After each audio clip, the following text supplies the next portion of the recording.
Hello people, hello world, and hello Philippine. It's me again, Isabel Vlog. Shoutout sa lahat ng mga Pilipino sa buong daigdig. So mayroon na tayong very important upload video update sa inyong lahat mga kababayan.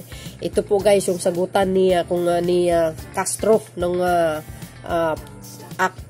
party list, teachers pala, at si Congressman Ruel Gonzaga tungkol po sa red tagging.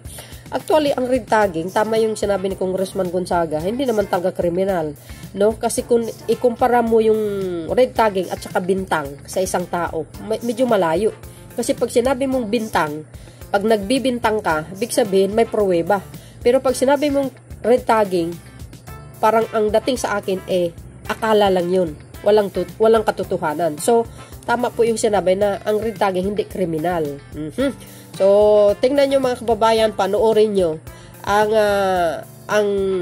sagutan nilang dalawa at talagang pinangaralan ni Congressman Gonzaga si Castro kung ano ba talaga ang red tagging. So, ba't ganun pa man mga kababayan, don't forget to like, hit the button bell para lagi ngay update sa aking mga new upload videos. Maraming salamat sa inyo and sub na rin po kayo sa akin. Thank you, God bless Philippines, and see you again. Bye, bagus! Karoon naman ng initiative. So, yun yung sinasabi natin.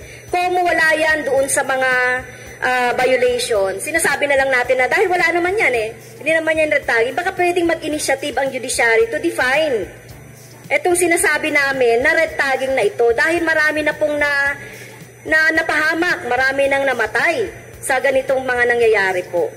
Mr. Speaker, kahit anong definisyon ang gawin ng Korte Suprema tungkol sa red tagging, still, the judiciary, the Supreme Court cannot penalize.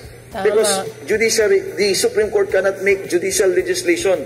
Kung gawin natin red tagging as a crime, ang gagawa niyan, tayo po. Tayo po.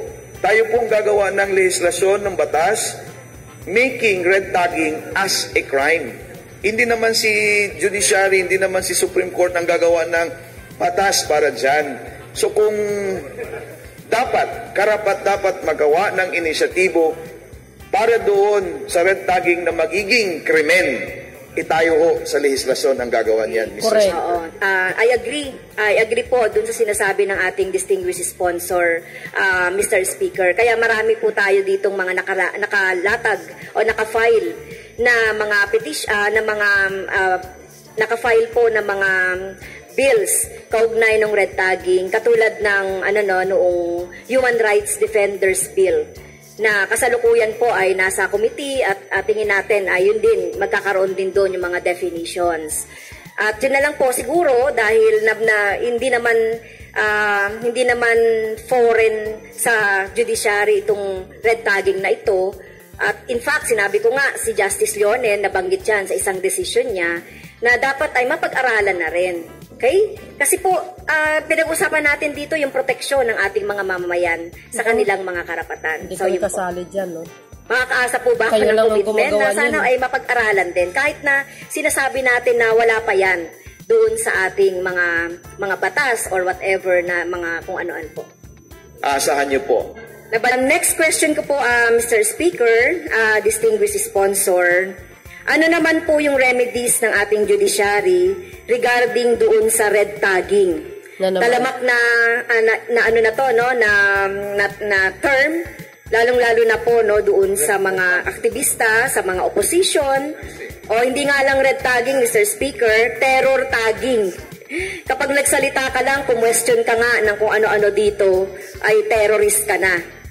Lalo pa at nagkaroon ng kaso, pati yung mga judge ay nare-red tag na rin. So meron po bang nagawang remedy na ang ating judiciary kaugnay dito sa red tagging, Mr. Speaker?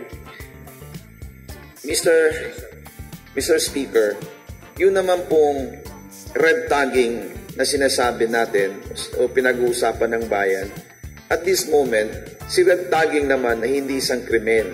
When the law does not define the elements of the crime, siyempre naman hindi siya krimen. Correct. Pero nung red tagging po is always associated with the remedy of writ of amparo. Kasi yung sinabi naman ni writ of amparo, kung natitreaten ka dahil sa isang kagagawan na isang law enforcement officer o ng PNP, that is the time na pwede kang kukuha or avail the remedy of writ of amparo.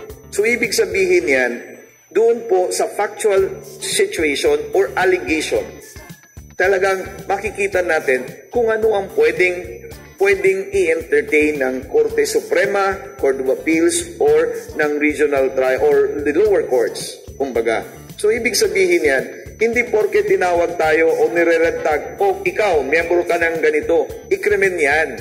Pag lalampas yung law enforcement dyan sa sinatawag, sinasabi nilang ikaw o ito, miyembro ng ganito, lalampas sila and susundan ka, iso-surveillance ka, i-background check ka, that is the time that the petitioner can ask for the remedy of writ of amparo or any writs as the case may be. Yes. So ano po ang ginagawa ng Korte Suprema? Ano po ang ginagawa ng Hudikaryo?